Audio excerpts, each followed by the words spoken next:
자, 오늘 함께 나눌 말씀의 제목은 주를 기뻐하는 것이 우리의 힘입니다 라는 제목으로 하나님의 말씀을 함께 나누도록 하겠습니다. 자, 여러분은 무엇 때문에 가장 기쁩니까? 여러분들은 여러분의 인생에 어떤 일이 일어나면 정말 기쁠 것 같습니까? 돈 많이 벌면요? 나나 내 남편이 승진하면? 또 우리 자녀들이 대학 척하니 붙고 좋은 직장 들어가면? 여러분, 그런 것들이 나의 기쁨이고 힘이 될 것 같습니까? 자, 그러면 교회의 기쁨과 힘은 또 뭘까요? 큰 성전을 지으면 기쁠까요? 또 성도의 수가 막 불어나가지고 많아지면 그게 우리의 힘과 기쁨이 되겠습니까? 여러분, 그런데 저는요, 취직하고 일 잘 되고 성공하면 그러면 하나님 더 잘 믿고 섬기겠다고, 내가 돈 많이 벌면 11조 감사헌금 많이 하겠다고 그렇게 고백하시는 분들로부터 너무 많이 속아봤어요. 여러분, 제가 우리 청년들이 저한테 그런 고백들 많이 했습니다. 목사님, 제 취직을 위해서 기도 좀 많이 해주세요. 목사님, 저 취직하면요 진짜 하나님 앞에 감사하면서 11조도 잘 내고 제가 정말 신앙생활 잘하겠습니다. 아니더라고요. 너무 많이 속았어요. 그래서 세상적으로 성공하는 분들을 보면서 사실 목사의 마음에는 기쁨보다는 걱정이 더 앞섭니다. 여러분, 우리가 잘 될 때 여호와를 기뻐하면 그 얼마나 좋을까요? 전도서 12장 1절 말씀에 보면 너의 청년의 때에 너의 창조주를 기억하라 라고 말씀하십니다. 그런데 이 원어로 보면 청년의 때라는 것은 다시 말하면 가장 번성할 때를 의미합니다. 그러니까 이 말씀은 더 깊이 들어가면 아침에 집을 나갈 때마다 너의 무덤, 즉 너의 마지막을 생각하라 라는 매우 깊은 뜻이 있다는 것입니다. 여러분, 모든 일이 잘 풀리고 잘 될 때 우리가 마지막을 생각하는 것, 그리고 내 인생이 잘 나가고 평안할 때 여호와를 기뻐하는 것, 굉장히 어려운 일입니다. 하지만 그럴 수 있다라고 한다면 그게 바로 최고의 지혜라는 것이죠. 자, 모든 것이 잘 될 때 여호와를 기뻐하고 즐거워할 수 있다면 이것이 세상을 이기는 힘과 능력이 됩니다. 자, 그렇다면 오늘 말씀을 통해서 어떻게 우리는 모든 일에 주를 기뻐할 수 있을까? 우리가 그것을 오늘 함께 나누기를 원하는데요. 자, 첫 번째로 말씀을 알아듣는 것이 우리의 기쁨이고 힘입니다. 자, 오늘 본문의 2절 3절의 말씀에 보니까 이렇게 나와 있죠. 일곱째 달 초하루 제사장 에스라가 율법책을 가지고 회중 앞 곧 남자나 여자나 알아들을 만한 모든 사람 앞에 이르러 수문 앞 광장에서 새벽부터 정오까지 남자나 여자나 알아들을 만한 모든 사람 앞에서 읽음에 뭇 백성이 그 율법책에 귀를 기울였는데 그랬어요. 여러분, 좀 오늘 말씀에 보면 2절 3절에 공통적으로 반복해서 나오는 것이 무엇이냐면 알아들을 만한 모든 사람이라고 했습니다. 오늘 이 본성에 거하는 자들의 계보를 다 계수한 후에 이제 백성들을 수문 앞 광장으로 모여서 이제 소위 말하는 부흥회를 연 거예요. 말씀 사경회를 연 거예요. 그런데 이 본성에 거하는 자들 중에 이 전하는 말씀을 알아듣는 자들이 많이 생겼다는 거예요. 말씀이 들리는 거예요. 말씀이 깨달아지는 거예요. 여러분, 이 세상에서 가장 큰 힘은 바로 이 말씀을 알아듣는 능력이에요. 그런데 여기서 이 말씀을 알아들었다라는 말의 뜻이 무엇인지를 주의해야 돼요. 여러분, 이 말의 뜻은 내가 성경을 몇 독을 했다, 혹은 내가 제자훈련을 수료했다, 혹은 내가 신학 공부를 했다, 이런 게 아니에요. 여러분, 내가 말씀을 알아들었어. 이 말의 뜻은 뭐냐면, 이 말의 핵심은 뭐냐면 나는 내 주제를 알게 되었어. 내 실상을 파악했어. 바로 이 뜻이라는 거예요. 여러분, 우리가 말씀을 듣고 그 말씀이 깨달아진다는 것은 무엇이냐면 그 말씀을 통해서 내 주제를 알게 되고 나의 실상을 파악하게 되는 것이라는 거예요. 여러분, 성경 어디를 봐도요, 은혜를 받았다는 말이 육적인 축복과 연결되지 않아요.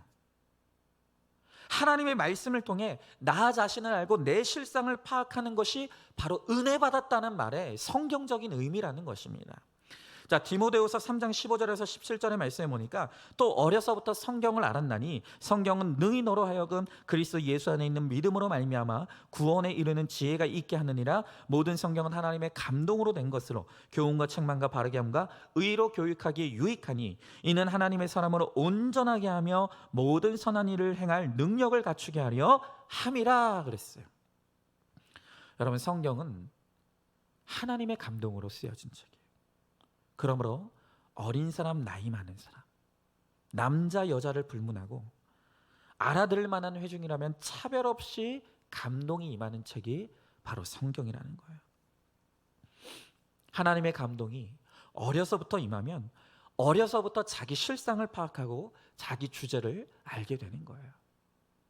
여러분, 그래서 저도 매일마다 저희 아이들과 함께 온 가족이 모여서 큐티 가정 예배를 드려요. 그런데 그때마다 말씀 앞에서 저는 저희 아이들에게 아이들의 주제를 파악하게 하고 아이들의 실상을 파악하게 하는데 참 힘을 많이 쏟아요. 우리가 죄인이라는 것, 우리가 결코 착한 자들이 아니라는 것. 여러분, 특별히 제 첫째 아들은 자기 주제를 몰라요.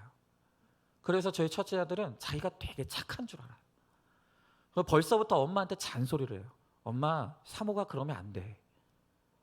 제정신이 아니에요. 그래서 그 아이한테 제가 날마다 가르치는 게 뭐냐 하면 넌 죄인이야. 너는 절대 착하지 않아. 우리는 하나님 앞에 회개할 것밖에 없어. 얼마나 아이들한테 그것을 가르치는지 모릅니다. 여러분, 우리는 다 하나님의 은혜가 아니면 선을 행할 수 없는 죄인이에요. 그래서 어려서부터 인간의 본성을 알고 내 실상을 알기 위해서 성경을 들어야 되는 거예요. 여러분, 하나님의 감동에는 차별이 없습니다. 그래서 어른이라고 잘 깨닫는 것도 아니고 어린아이라고 못 깨닫는 게 아니에요. 오히려 어린아이들은 말씀을 잘 알아듣는데 어른들이 못 알아듣는 경우가 참 많아요. 여러분, 제가 김양재 목사님하고 이게 그 교제를 나누다 보면 김양재 목사님의 그런 말씀이에요. 그 이제 교회에서 이제 부목사들을 이제 청빙을 하잖아요. 정말 세상 못 깨닫는 사람들이 목사들이래요. 근데 오히려 이제 신학교 갓 들어간 전도사들이 있죠. 따끈따끈하고 아직 그 먹물이 이런 표현 좀 그런가? 하여튼 뭐 소위 좀 배웠다고 하는 신학적 지식이 아직 오히려 갖춰지지 않은 전도사들이 스펀지처럼 정말 빨아들인다. 네. 여러분, 많이 배우고 교양이 있으면 말씀 잘 깨닫는 줄 아십니까? 절대 그렇지 않아요. 오히려 겸손하게 내가 모른다는 걸 인정하고 그 말씀 그대로 하나님의 음성으로 받아들일 수 있는 어린아이 같은 심령이 있는 사람이 바로 말씀을 알아듣는 거예요. 제가 김양재 목사님으로부터 이 배운 큐티 목회, 특별히 큐티 설교의 중요한 원칙은 무엇이냐면 이제 목사가 마음대로 본문을 선택하는 것이 아니라 하나님이 주신 말씀의 순서대로 한 절 한 절 해석해 나가는 것, 이것이 바로 이 설교의 가장 중요한 자세다. 이걸 제가 김양재 목사님한테 배웠어요. 그래서 우리들 교회도 그렇지만 우리 교회도 이제는 뭐 기념일이나 뭐 교회 절기나 뭐 이런 거 상관없이 본문의 순서에 따라 우리가 이제 느헤미야를 강해하기로 했으면 뭐 어떤 절기가 됐든 그냥 그 순서에 따라서 우리는 그렇게 강해 설교를 하는 것이죠. 그래서 어떤 날이라고 해서 특별한 본문을 찾아 읽기보다는 그냥 매주 하나님이 우리들에게 주신 그 말씀의 순서대로 빠짐없이 그 말씀을 읽고 전하는 것이죠. 여러분, 근데 그렇게 하다 보니까 우리 김영재 목사님도 이제 이런 것을 이 설교의 원칙으로 두다 보니까 한 번은 이런 일이 있었대요. 이제 몇 해 전에 이제 우리들 교회에서 이제 전도 축제를 하는데, 근데 그때 마침 그 전도 축제를 하니까 믿지 않는 뭐 형제 자매 이웃들을 엄청 초대했을 거 아닙니까? 그런데 그때 본문이 어디였냐면 우리가 지난번 몇 주 이제 한두 주 전쯤에 보았던 그 느헤미야 7장. 그 계속 사람 이름만 나오잖아요. 족보만 나오잖아요. 근데 그 전도 축제를 했던 그날 본문이 바로 이 느헤미야 7장이었다는 거예요. 그래서 발음하기도 힘든 이스라엘 자손의 이름을 40절이나 읽어가면서 전도 축제 때 그 본문 가지고 설교를 했다는 거예요. 여러분, 그런데 그때 그 설교에 대해서 굉장히 불만이 많았대요. 근데 한번 질문해 볼까요? 누가 제일 많이 불평했을까요? 아니, 전도 축제 때 왜 이런 본문 가지고 설교하냐? 누가 제일 많이 불평했는 줄 아십니까? 교회 새로 나온 사람이요? 아니요. 교회 오래 다닌 분들이 제일 불평했대요. 아니, 전도 축제면 좀 쉬운 본문 가지고 해야지, 알아듣지도 못할 어려운 계보를 가지고 왜 설교를 하느냐는 거예요. 근데 놀라운 사실이 뭔지 아십니까? 그날 그 한 주에 130명이 예수 영접했대요. 그 복음을 듣고 130명이 예수를 영접했대요. 여러분, 이렇게 불평이 나오는 이유가 뭐냐면 말씀이 안 들려서 그런 거예요. 시시껄렁하게 쓸데없는 이름 가지고 왜 그런 거 설교하냐고. 전도 집회 1시간 1분 1초 1시간이 얼마나 중요한데 고작 사람이나 이름이나 읽어가면서 무슨 말씀을 전하고 있느냐고. 들어보면 맞는 말 같아요. 들어보면 그럴싸해요. 그런데 사실은 그런 불평을 하는 이유는 말씀이 안 들리기 때문이라는 거예요. 여러분, 그날 아까 말씀드렸던 그 전도 집회 그날 영접하셨던 중에 10년간이나 조강지처를 버리고 따로 살던 분이 있었대요. 근데 이분이 난생 처음 그 딸의 손에 이끌려서 교회에 나오셨는데 그 느헤미야 계보 설교를 듣고 자신의 죄를 회개하면서 예수를 영접했다는 거예요. 여러분, 이렇게 죄 가운데 있던 분도 말씀을 알아듣고 영접하는데 도대체 예수 믿은 지 10년 되고 20년 된 내가 못 깨닫는 이유는 뭡니까? 대단한 제자 훈련 받고 대단한 신학 공부했는데도 여전히 말씀이 들리지 않는 이유는 뭐냔 말이에요.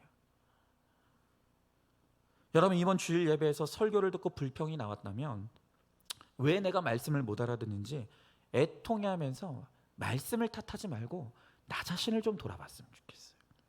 자, 여러분, 질문해 봅니다. 나는 말씀을 알아들을 만한 회중입니까?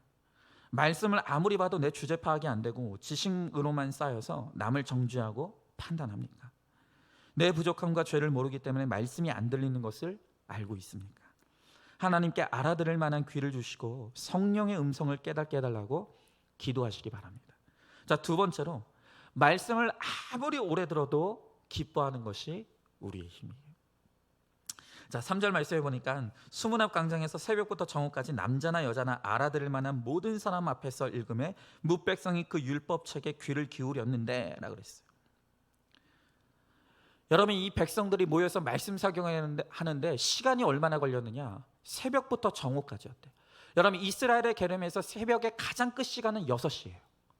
그러니까 가장 끝 시간을 기준으로 해도 이들의 말씀 사경의 시간이 무려 6시간이었어요. 그런데 그 가운데 불평하는 사람이 한 사람도 없었다는 거예요. 여러분, 열정이 있고 감동이 있으면 지루하지 않아요. 여러분, 연애해 보셨죠? 물론 어떤 분들 중에서는 그게 도대체 무슨 단어인지도 까먹은 분들도 많이 있을 텐데, 여러분, 우리가 연애를 하면 시간이 엄청 빨리 가죠. 여러분, 시간 때우려고 연애하는 분들이 있습니까? 연애하면서 왜 이렇게 시간이 안 가나 이러면서 연애하시는 분들이 있습니까? 그건 연애가 아니죠. 여러분, 통계적으로 부부가 서로 마주보는 그 시간이 하루에 통계적으로 평균 얼마나 되는지 아십니까? 한번 맞춰보세요. 우리나라 통계에 부부가 하루에 서로 얼굴을 마주대고 있는 시간 5분이 안 된다고 합니다. 어쩌다가 맘먹고 빤히 얼굴 쳐다보면 그때부터 싸움 나죠. 왜 쳐다봐? 쳐다보지 마. 뭐 할 말 있어? 시비가 붙은 거예요. 여러분, 그러나 사랑하는 마음으로 쳐다보면 보고 있어도 또 보고 싶은 그대가 되는 거예요. 저는요, 보고 있어도 또 보고 싶어요. 네. 그냥 뭐 알아들을 만한 분들만 알아들으세요. 네. 꼴 보기 싫은 남편, 펑퍼짐한 아내라도 미운 놈 떡 하나 준다는 그 심정으로 한번 크크하게 바라봐 달라는 거예요. 혹시 무시를 당하더라도 여보, 오늘 정말 수고했어. 직장 갔다 온 남편이나 아내를 향해서 정말 수고했어. 또 직장에서 돌아올 때 가정을 위해서 수고한 그 아내와 남편을 위해서 정말 가정에서 가정 돌보느라 너무 고생했어. 한번 그렇게 격려의 말들을 나눠보라는 것입니다. 그러면 지긋지긋하던 밉상은 사라지고 새벽부터 정오까지 바라보고 와도 또 바라보고 싶은 그대로 바뀌는 기적이 일어난다는 거예요. 여러분, 설교도 마찬가지예요. 출처를 알 수 없는 비공개 통계지만 보통 설교가 20분이 넘으면 인상을 쓰기 시작합니다. 그리고 30분이 넘으면 주보를 뒤척이기 시작해요. 그리고 40분이 넘으면 분노를 폭발하기 시작한다는 거예요. 여러분, 그런데 우리 교회만 봐도 설교만 거의 한 40분 가까이 되죠. 그러니까 지금 분노 폭발하면서 예배 드리시는 분들이 있다는 거예요. 더군다나 목장 모임은 한 번 모이면 지금 정말 우리가 못 모이고 있지만 뭐 2시간, 3시간. 근데 사실 이것도 우리들 교회는 한 번 모이면 5시간, 6시간 목장 모임 한다고 하니까 저희도 아직은 멀었지만 어쨌든 여러분, 정말 재미가 있고 감동이 있으면 시간이 문제가 아니에요. 시간이 문제 아니요. 많은 시간을 했어도 헤어지기 싫은 것이, 그것이 진짜 마음이라는 거예요. 그러나 말씀으로 자기 실상이 깨달아지지 않으면 말씀이 남의 이야기 같아요. 이게 도대체 나랑 무슨 상관이 있는지 도통 모르겠어요. 그러니 지루하지 않고 배기겠습니까? 그러나 말씀이 들리기에, 그 말씀이 나를 향한 하나님의 음성으로 들리기에 내 인생에 해석되니 기쁨이 있는 거예요. 내가 죄인임을 인정하고 말씀을 들으면 아무리 긴 시간이 지나도 그것이 짧게 느껴지는 역사가 있는 것이죠. 자, 한번 질문해 봅니다. 예배가 기다려지고 말씀을 사모합니까? 예배가 지루하고 목장 모임이 너무 길어서 세련되지 못하다고 불평하고 있지 않습니까? 연애를 하듯이 설렘과 열정으로 예배와 공동체를 기대하며 하나님의 말씀을 사모하고 있습니까? 여러분, 지금 이 예배를 드리고 있을 때에도 지금 각 가정에서 예배를 드리는데 소급 차림으로 예배 드리시는 분들이 2분이 계세요. 여러분, 복장이 마음가짐이에요. 마늘 까면서 예배 드리시는 분, 핸드폰 켜놓고 카톡하면서 예배 드리시는 분이 5분이 있어요. 여러분, 제발 말씀에 집중하세요. 오늘 이 말씀을 통해서 하나님이 나에게 지금 외치시고 계신다는 이 믿음을 가지고 예배를 드리시라는 겁니다. 자, 3번째로 지도자를 존경하는 것이 여호와를 기뻐하는 것이라고 말씀하세요. 자, 오늘 사전의 말씀에 보니까 그때 학사 에스라가 특별히 지은 나무 강단에 서고 그의 곁 오른쪽에 선 자는 mat디랴와 스마와 아나야와 우리야와 hil기야와 마아세야, 그의 왼쪽에 선 자는 부다야와 미사엘과 말기야와 하숨과 하스바다나와 스가랴와 무슬람이라 그랬어요. 자, 이 백성들이 말씀을 가르쳐 달라고 청하자 에스라가 기다렸다는 듯이 백성들 앞으로 등장해요. 여러분, 이렇게 존경받는 인생은요, 준비된 사람이에요. 지금 누가 나를 부르지 않다 하더라도, 지금 누가 나를 청하지 않는다 하더라도 언제든지 나를 청함이 있을 때 그 청에 응답하여 달려나갈 준비가 되어 있는 사람이 존경받는 사람이라는 거예요. 여러분, 오늘 여기 특별히 말씀을 보니까 특별히 지은 나무 강단이라 그랬어요. 그 많은 백성이 모였을 때 올라설 수 있는, 모두에게 보이고 모두가 바라볼 수 있는 바로 그런 강단에 이 에스라가 쓴 거예요. 여러분, 이 높은 강단이라는 것은 투명한 인생을 뜻해요. 지도자는 준비된 인생일 뿐만이 아니라 투명한 인생을 사는 사람이 존경받는 사람이에요. 이렇게 준비되고 투명한 지도자에게는 그 오른쪽과 왼쪽에 그를 위하여 함께 동역할 동역자들이 세워져요. 자, 오른쪽에 섰다고 하는 mat다랴는 여호와의 선물, 스마는 들음과 순종, 아나야는 여호와가 응답하셨다라는 뜻이에요. 또 우리야는 여호와의 등불, hil기야는 여호와는 나의 재산, 마아세야는 여호와의 사역. 이런 사람이 지금 에스라를 돕기 위해 오른쪽에 섰어요. 또 왼쪽에 선 사람들을 보니까 부다야는 여호와께서 구속하셨다, 미사엘은 하나님은 어떤 분이신가, 말기야는 나의 왕은 여호와, 하숨은 부유함, 하스바다나는 친구가 되다입니다. 또 스가랴는 여호와께서 기억하셨다, 무슬람은 보상이라는 각각의 뜻을 가지고 있어요. 여러분, 이 지금 에스라의 오른쪽과 왼쪽에 쓴 이 동역자의 이름만 봐도 뭐가 느껴지십니까? 마치 말씀 운동을 펼치기 위해 준비된 사람들이라는 게 느껴지는 거예요. 이런 사람들이 에스라의 오른쪽과 왼쪽에 총 7씩 13명이 준비되어 있는 거예요. 6명과 7명. 여러분, 이렇게 준비된 사람, 투명한 사람에게는 지체가 있고 동역자가 있어요. 하나님은 하나님의 사명을 맡은 자들에게 무작정 그냥 떠밀지 않으세요. 그와 함께하며 동역할 신실한 동역자들을 붙여주신다는 거예요. 여러분, 그런데 내가 지도자라고 하는데 나를 좋아하고 따르는 사람이 하나도 없다라고 한다면 나를 좀 돌아봐야 돼요. 나를 좀 돌아봐야 돼요. 여러분, 지도자는 원래 외로운 거라고 하면서 합리화하면 안 돼요. 하나님은 반드시 하나님이 쓰시는 사람에게 함께 동역할 사람들을 붙여주신다는 거예요. 여러분, 내가 모든 자격을 다 갖춘 것 같은데, 그런데 지금 내 옆에서 나를 돕고 나와 함께 할 사람이 없다라고 한다면 어쩌면 그 일을 하지 않는 것이 좋을 수도 있어요. 아니면 내 옆에 왜 사람이 없는지, 나는 잘한다고 하는데 제자나 동역자가 왜 세워지지 않는지를 한번 심각하게 돌아보면서 내 자신의 회개의 제목으로 삼아야 되는 거예요. 자, 오늘 오전에 말씀해 보니까 에스라가 모든 백성 위에 서서 그들 목전에 책을 펴니 책을 펼 때 모든 백성이 일어서니라 그랬어요. 자, 이렇게 말씀을 사모하게 되면 저절로 목회자에 대한 존경심이 우러나오고 자리에서 일어나게 됩니다. 여러분, 이 목회자가 이 영향력을 끼치는 것은 그의 인격 때문이 아니에요. 그가 전하는 말씀 때문이에요. 그래서 말씀이 준비되지 않은 목회자는 아무리 인격이 훌륭해도 교회와 공동체를 약화시킬 수밖에 없습니다. 여러분, 목회자의 가장 중요한 기능은 뭐냐 하면 말씀을 신실하게 가르치고 말씀을 말씀대로 잘 전하는 거예요. 이게 가장 첫 번째 직무예요.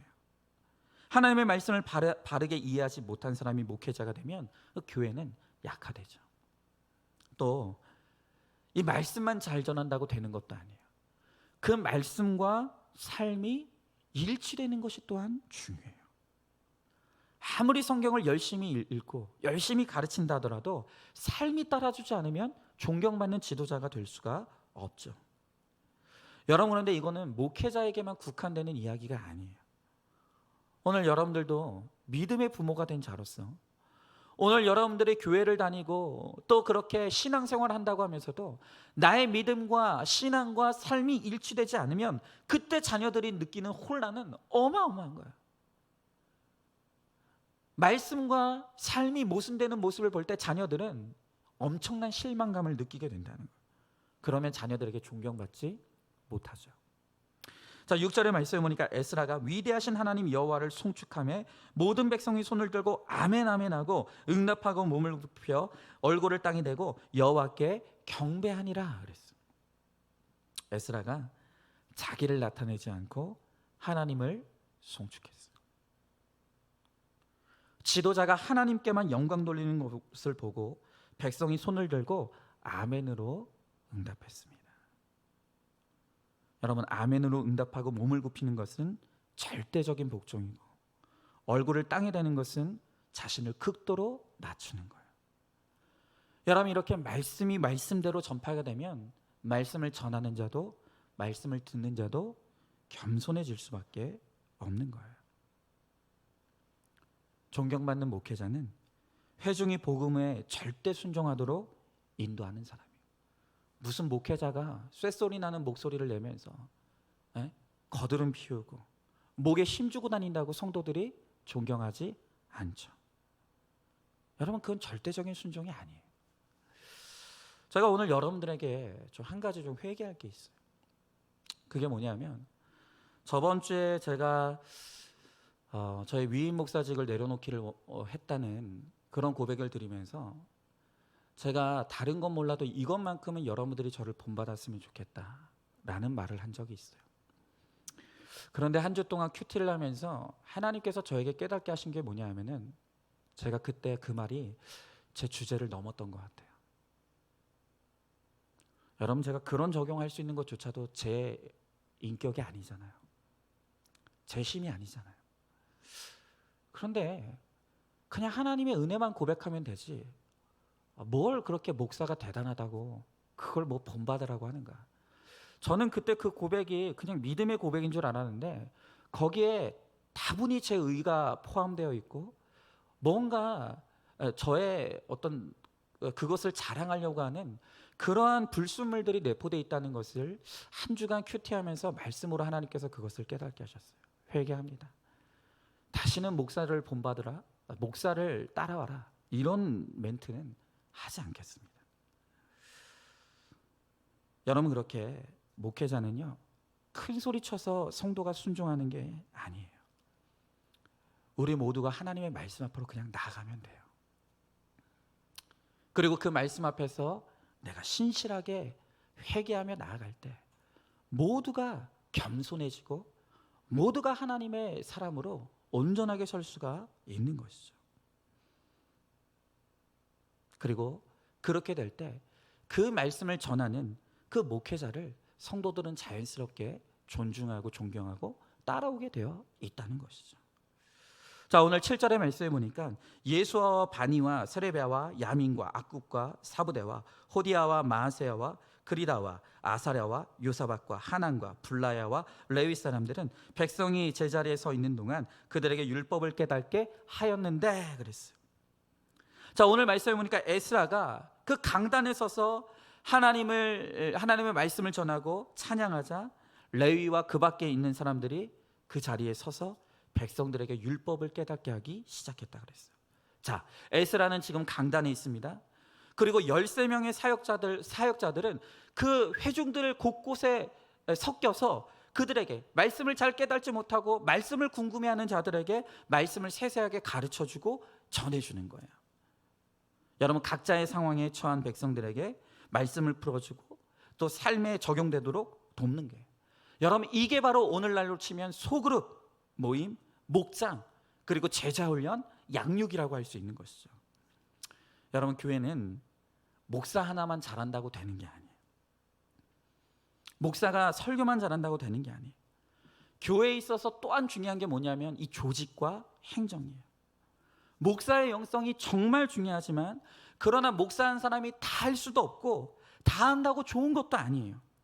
그래서 교회 일꾼을 키우고 양육하여서 동역자들을 세워서 그 동역자들에게 일을 맡기고 분담하면서 그렇게 효율적이고 체계적으로 교회가 움직여 나갈 때 비로소 교회가 힘있게 역동적으로 움직일 수가 있는 거예요. 여러분, 생각해 보세요. 목회자 한 사람만 뛰는 교회와 여러 동역자들이 함께 뛰는 목회가 어떻게 그 힘이 같을 수가 있겠냐는 거예요. 여러분, 저는 정말 어떤 의미에서는 물론 목회자가 하나님 앞에 외로운 모습도 있어야겠지만 그러나 또 어떤 모습에서는 목사가 혼자만 모든 걸 감당하는 그런 외로운 목회를 하지 않기를 저는 바랍니다. 동역자들이 많이 세워져서 역할을 분담하고 책임을 나눠서 그렇게 같이 목회하기를 바라는 거예요. 제가 요즘 여러분들에게 자주 고백하지만 제가 이 코로나 국면에 접어들면서 이 새벽 큐티 설교를 지금 매일마다 여러분들과 나누고 있는데 여러분들은 어떻게 듣는지 모르겠지만 여러분, 이거 그냥 대충 하는 거 아닙니다. 정말 많은 에너지가 들어요. 정말 매일마다 그 설교를 그렇게 우리 성도들과 나눌 말씀을 준비하고 그것을 여러분들에게 제공한다는 것 그 자체가 그것만으로도 너무너무 힘이 드는 거예요. 그런데 제가 여기에만 몰두해도 다 못 쏟을 에너지인데 이것을 다른 데에 분산하기 시작하면 그만큼 본질에 집중하는 힘이 약화될 수밖에 없는 것이죠. 여러분들은 여러분들의 신앙의 유익을 위해서라도 목사 혼자서 모든 일을 다 내버려 둬서는 안 돼요. 난 정말 여러분들에게 부탁드립니다. 오늘 여러분들 어떤 분들은 마치 겸손하다는 듯이 나 같은 자가 뭘 하겠어, 나는 그냥 뒤에서 그냥 조용히 신앙생활만 할 거야. 여러분, 그게 겸손이 아니에요. 그 절대 겸손이 아닙니다. 여러분들에게 욕심과 꿈이 있어야 돼요. 나도 작은 목회자가 되어서 함께 동역하고 나도 한 몫을 담당하면서 그렇게 교회가 함께 아름답게 하나님의 나라를 이루어갈 수 있도록 나도 언젠가 이 교회의 동역자가 되고 일꾼이 될 것이다. 여러분, 좀 그런 욕심과 영적인 꿈이 좀 있었으면 좋겠어요. 그래서 이 목사가 혼자서 모든 일을 감당하느라 다 놓쳐버리는 그런 것이 아니라 정말로 저는 저의 할 일을 그 말씀을 배우고 또 익히고 또 그것을 준비하고 전하는데 저는 전념하고 나머지 것들을 우리 성도님들과 함께 감당하면서 그렇게 우리가 하나님의 나라를 아름답게 이루어갔으면 좋겠어요. 여러분 기도해 주세요. 여러분 좀 기도하세요. 내가 그런 사람이 될 수 있도록. 자, 오늘 8절에 보니까 하나님의 율법책을 낭독하고 그 뜻을 해석하여 백성에게 그 낭독하는 것을 다 깨닫게 했다 그랬어요. 여러분 존경받는 지도자는 이렇게 율법을 잘 낭독해야 돼요. 낭독만 잘해도 백성들이 말씀을 잘 깨닫는다는 거예요. 여러분 지금 우리 가정에서도 마찬가지예요. 물론 내가 하나님 앞에 잘 서는 것도 중요해요. 그러나 지금 내 자녀들은, 우리 집의 식구들은 뭐 교회 안 다니니까, 말씀에 관심이 없으니까 뭐 언젠가 하나님이 하시겠지, 그거 아니에요. 여러분 듣든지 듣지 않든지 어떤 분들은 그런 적용을 하신 분들이 있더라고요. 그냥 새벽 큐티 설교를요 그냥 크게 틀어놓는 거예요. 요즘 집에 아이들이 학교 못 가니까 집에 있잖아요. 그러니까 애들이 듣든지 안 듣든지 그냥 크게 틀어놓는 거예요. 여러분 그게 아무것도 아닌 거라고 생각하십니까? 그렇지 않아요. 하나님의 말씀은 살았고 운동력이 있다 그랬어요. 하나님의 감동으로 쓰여진 책이라고 그랬어요. 그렇게 아이들이, 내 자녀들이, 식구들이 안 듣는 것 같고 못 알아듣는 것 같지만 어느 날 어떤 말씀이, 어떤 구절이, 어떤 단어가 그 자녀에게 꽂힐지, 내 가족에게 꽂힐지 그거 아무도 모르는 거예요. 그래서 그 말씀을 낭독할 수 있도록, 물론 내가 낭독하면 가장 좋은 것이고요, 그렇게 안 된다라고 한다면 그 새벽 큐티 설교라도 크게 틀어놓는 거예요. 여러분 제가 새벽 큐티 설교하면 그 말씀도 그 오디오 성경으로 멋있게 제가 그렇게 넣어놨지 않습니까? 네? 그것도 다 들으시고, 어떤 분들은 그거 스킵하시는 분들이 있어요. 띄워듣고 그냥 말씀만 딱 듣고 하시는 분들이 있는데 그렇지 않아요. 여러분 읽고 또 읽어도 은혜로운 책이, 신비한 책이 성경이에요.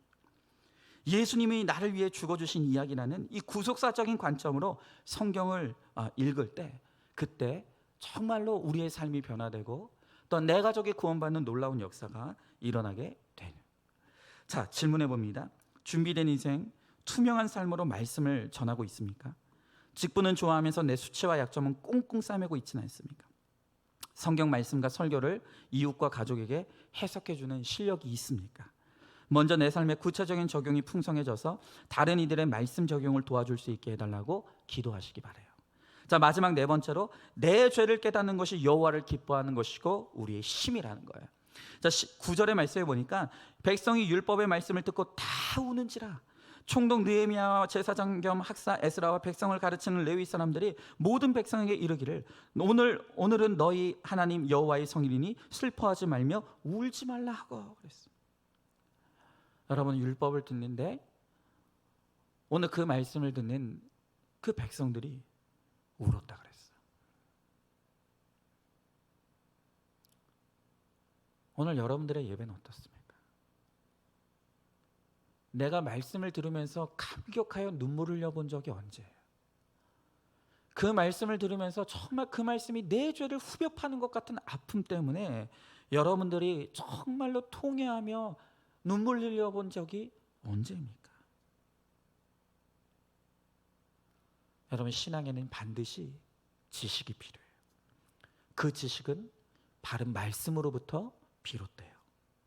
여러분 그런데 그 바른 말씀이 바른 지식을 일으키면 그것이 우리로 하여금 올바른 감정을 불러일으키는 거예요. 나의 죄를 깨닫게 하는 그 말씀이 지식이 되어서 우리 가운데 들어올 때, 그때 우리에게 회개의 감정, 내 죄 때문에 애통해하며 슬퍼하는 감정으로 울게 한다는 거예요. 물론 내 감정대로 우는 것이 신앙의 전부는 아니에요. 그러나 진리를 바르게 이해하면 건강한 감정이 따라와요. 정죄 때문에 애통하는 것이 아닌 내 죄로 말미암은 애통이 이루어지게 되는 거예요. 하나님 앞에 회개와 감사로 우는 사람은 무거운 짐을 벗어 던진 것처럼 기쁘게 살아갈 수가 있는 것이죠. 여러분 자기 열심으로 봉사하고 흥분하여 울부짖고 눈물 흘리는 기도를 한다 할지라도 삶이 변화되지 않는 것은 그 회개가 없기 때문이에요. 그건 회개가 없어서 그런 거예요. 그러나 진짜 자기 죄를 본 사람은 예배마다 울 수밖에 없어요. 하지만 말씀 때문에 울고 내 죄 때문에 울기에 예배당을 나갈 때는 해처럼 얼굴이 빛이 나는 거예요. 말씀 때문에 우는 사람은 도리어 하루 종일 기쁨의 삶을 살아갈 수가 있다는 것이죠. 마지막 10절에 보니까 느헤미야가 또 그들에게 이르기를 너희는 가서 살찐 것을 먹고 단 것을 마시되 준비하지 못한 자에게는 나누어 주라. 이날은 우리 주의 성일이니 근심하지 말라. 여호와로 인하여 기뻐하는 것이 너희의 힘이니라고 그랬어요. 여러분, 스카펙 박사는 한 분야의 전문가가 되는 것은 그만 그의 정신과 또 인격이 발전하기 때문에 그것은 즐거운 일이라 그랬어요. 그러나 그 무엇보다도 가장 큰 즐거움은 하나님을 알아가는 것이며 하나님의 마음을 닮아가는 것이라 그랬어요. 그러므로 여호와를 기뻐하는 것이 바로 우리의 힘이에요. 여러분, 여호와를 알아가시길 힘쓰시길 바랍니다. 하나님의 말씀을 듣기를 힘쓰시길 바라요. 그리고 그 말씀을 통해서 내 주제를 알게 되고 내 실상을 파악하게 되어서 비로소 참된 회개를 이루며 애통함의 눈물을 흘릴 때 비로소 우리 안에 진정한 기쁨이 솟아나오는 은혜를 힘입게 된다는 거예요. 자, 질문해 봅니다. 나의 눈물은 내 열심과 감정에서 나오는 눈물입니까? 아니면 말씀에 반응하여 흘리는 회개와 감사의 눈물입니까? 하나님 안에서 참된 눈물을 흘릴 때 그것이 힘이 되고 기쁨이 되는 것을 경험하고 있습니까? 여러분, 말씀을 마칩니다. 지금 오늘 이 시대는, 지금 이 시기는 정말로 기뻐할 것이 하나도 없는 것 같은 힘들고 어려운 시기예요. 그런데 오늘 이 말씀을 통해서 기뻐하라 그래요. 느헤미야는 백성들에게 기뻐하라 그래요. 여호와를 아는 것이 너의 힘이라 그랬어요. 우리가 하나님의 말씀을 통해 주의 음성을 듣고 내 죄를 깨달아가며 거룩을 이루어갈 때 우리는 하나님 자체가 나의 상급이 되는 인생, 하나님과 동행하는 인생, 하나님과 함께하는 인생이 됨으로 말미암아 하나님 때문에 기뻐하는 인생이 될 수가 있다는 거예요. 여러분, 이 하나님 때문에 기뻐하는 기쁨은 누구도 빼앗아갈 수 없어요. 어떤 환경도 앗아갈 수 없는 거예요. 여호와를 기뻐하기 위해 말씀을 듣고, 말씀을 들을 때 그 말씀을 전하는 지도자를 존경하고, 또 말씀을 통해 나의 죄를 볼 때 여호와를 기뻐하게 되고 능력 있는 인생을 살아가게 된다는 거예요. 여러분, 이 시간 우리 함께 기도하기 원해요. 비록 우리가 온전히 이 예배의 자리에 동참하지 못하고 흩어져 있을 수밖에 없고 함께 얼굴과 얼굴을 맞대고 찬양하고 또한 예배할 수 없지만, 그러나 그럼에도 불구하고 하나님은 동일한 하나님이시고 우리가 간절히 소망하는 마음으로 주의 말씀 앞에 서고 주의 음성을 듣기를 사모할 때 하나님은 내가 있는 그곳에 나에게 찾아와 주시고 임재하여 주시고 나에게 기쁨을 허락해 주신다고 약속해 주십니다. 하나님, 정말로 오늘 이 시간을 통해서 오늘 우리의 신앙의 밑바닥을 보고 있습니다. 환경이 변하니, 오늘 지금 상황이 변하니 하나님을 찾지 않는 우리의 너무나 얄팍하고 너무나 정말로 아무것도 아닌 우리의 신앙을 주님 불쌍히 여겨 주시옵시고, 하나님, 내가 있는 그곳에서 주님 찾아와 주셔서 하나님 주님으로 인하여 기뻐할 수 있게 하시고 말씀이 깨달아지게 하여 주옵시고, 그 말씀으로 말미암아 깨달은 나의 실상을 회개할 때 하나님 나의 죄를 사하여 주시며 나에게 새로운 기쁨과 평강을 주시는 그 하나님의 은혜를 누리며 살아갈 수 있는, 여호와를 기뻐하는 것이 우리의 힘이 되는 하나님 아버지 그런 인생이 될 수 있도록 주님 우리와 함께 해달라고 오늘 이 시간 말씀을 기억하며 우리 다 같이 한번 기도하며 나가도록 하겠습니다. 기도하겠습니다. 사랑과 은혜가 충만하신 하나님 아버지, 주님에게 한 사랑과 은혜를 감사드립니다. 하나님 아버지, 오늘도 주님 앞에 나올 수 있게 하시고 하나님 아버지, 오늘도 주님 앞에 예배할 수 있도록 은혜 베풀어 주심을 감사드립니다. 하나님 아버지, 비록 우리가 하나님의 이 코로나로 말미암아 함께 얼굴과 얼굴을 맞대지 못하며 또 하나님 마음껏 찬양하지 못하며 하나님 마음껏 예배하지 못하는 이러한 환경 가운데 있습니다. 그러나 하나님 아버지, 우리가 우리의 마음을 주를 향할 때, 우리가 하나님의 음성을 듣기를 간절히 사모할 때 하나님 내가 있는 그곳에 주님 반드시 임재하여 주실 줄로 믿습니다. 주님 동일한 은혜로 역사하여 주실 줄 믿습니다. 하나님 아버지, 내 환경이 환경이 어떠하든지 내 상황이 어떠하든지 여호와로 말미암아 기뻐하는 힘을 얻게 하실 줄로 믿습니다. 주님 아버지 함께하여 주시옵시고 그 은혜 안에 거하게 하여 주시옵시고 그 은혜로 말미암아 살아갈 수 있게 하여 주시옵시고 승리하는 우리 모두가 될 수 있도록 주님 역사하여 주시옵시고 주님 도와주시옵소서. 하나님 아버지 감사합니다. 오늘도 우리를 말씀의 자리로 불러 모아 주시고 하나님의 말씀 앞에서 나를 향하신 하나님의 음성을 듣게 하시니 감사드립니다. 정말로 나의 상황을 보면, 지금 우리가 처해 있는 환경을 보면 기뻐할 것이 아무것도 없는 환경이고 상황입니다. 여전히 코로나는 연일 맹위를 떨치고 있고 그로 인해 너무 많은 사람들이 고통당하고 있습니다. 또한 우리의 가정들 가운데서는 여전히 반목하고 미워하고 다투며 오늘 그렇게 갈등하고 있는 가정들이 너무나 많이 있습니다. 그러나 오늘 느헤미야는 오늘 말씀을 통하여 기뻐하라고 합니다. 여호와를 기뻐하는 것이 너희의 힘이라고 합니다. 하나님, 오늘 우리는 여전히 인생의 목적이 거듭나지 못하여 이 땅에서 나의 기쁨을 찾으려고 하니 기뻐할 수 없고 절망할 수밖에 없고 실망할 수밖에 없습니다. 하나님, 다시 한번 이 땅에서 나의 행복을 찾으려 했기에 이렇게 낙심할 수밖에 없는 우리를 불쌍히 여기시고 회개할 수 있게 하시며 다시 우리의 시선을 하나님께 돌리며 정말로 하나님을 의지함으로 말미암아 나를 만나주시는 하나님 안에서 하나님 빼앗기지 아니할, 결코 흔들리지 아니할 기쁨과 평안과 소망을 누리며 살아가는 우리 모두가 되게 하여 주시옵소서.